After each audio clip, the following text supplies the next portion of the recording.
closely. In this video, we're going to be talking about salivary glands and lymph nodes. So I have several specimens here which will demonstrate these on. Let's take this first one. First of all, let me give you a few landmarks. We can see the jugular vein that comes up and splits into maxillary and a linguofacial vein.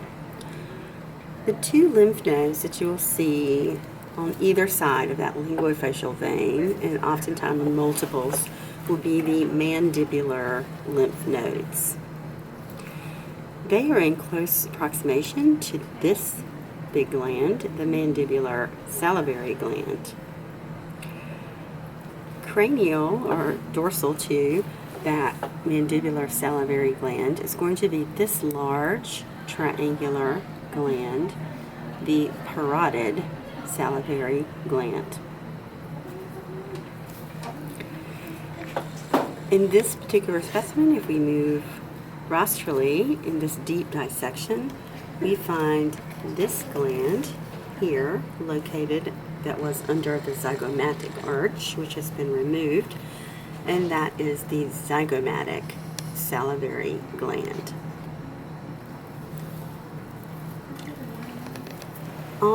Let's switch cadavers for just a second.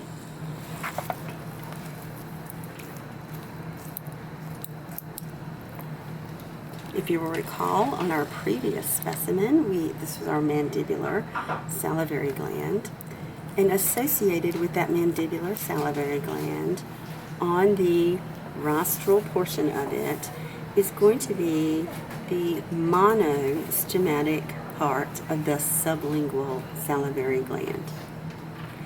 And the monostomatic portion of that sublingual, along with the mandibular, the two ducts from those are going to travel into the oral cavity and where they will open on this little fold of tissue called the sublingual caruncle. And if we were to very gently just sort of pull through that mucosa, here we can see it's a body dissect before. Should be able to find the ducts of that monostomatic portion of the sublingual and the mandibular.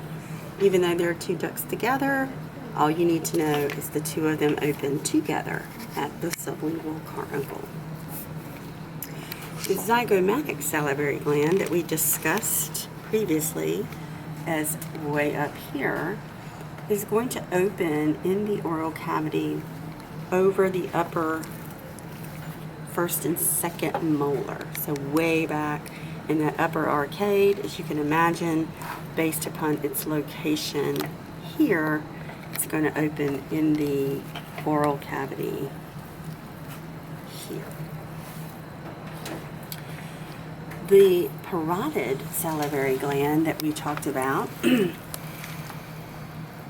its duct is going to course through the masseter or on top of the masseter muscle and empty over the upper fourth premolar. And oftentimes, let's see if we can find, oh, there he is. No. Oftentimes we can find almost a little bump right over our upper fourth premolar, or our shearing tooth, where the parotid duct will open. So, just to recap, from our salivary gland standpoint, we've talked about a parotid gland that would be here on the ear, opening over the upper fourth premolar. We have the mandibular salivary gland and the monostomatic part of the sublingual salivary gland opening on the sublingual caruncle. The zygomatic salivary gland opening over the upper first or second molar. The only one that's left is what we refer to as the polystomatic part of the sublingual salivary gland. And I might actually, thought about it, but that salivary gland is going to open up all along the oral vestibule. So its name is referred to as polystomatic. Has many glands or many openings, and it's just going to open all in the oral cavity. Actually, this is really cool. That glandular tissue that you see here is part of that monostomatic part of the sublingual, coming along with that duct.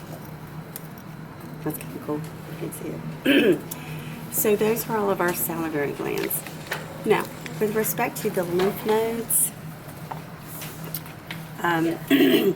we talked about one of the lymph nodes already, the mandibular lymph nodes located here.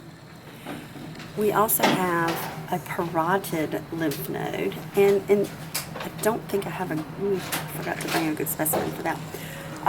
Here's the parotid salivary gland, and so the parotid lymph node would be located just rostral to that gland. And it's probably just a little bean-shaped circle located close to the parotid salivary gland. The other lymph node that we talked about that is of significant importance would be the medial retropharyngeal lymph node. And its location is going to be medially on the head. And when we say retropharyngeal, it's close to the pharynx. So medial retropharyngeal. And remember, all of the lymphatics from the parotid and the mandibular ultimately will drain here before then they go into the tracheal lymphatic duct in the venous system. So those are our major salivary glands and lymph nodes.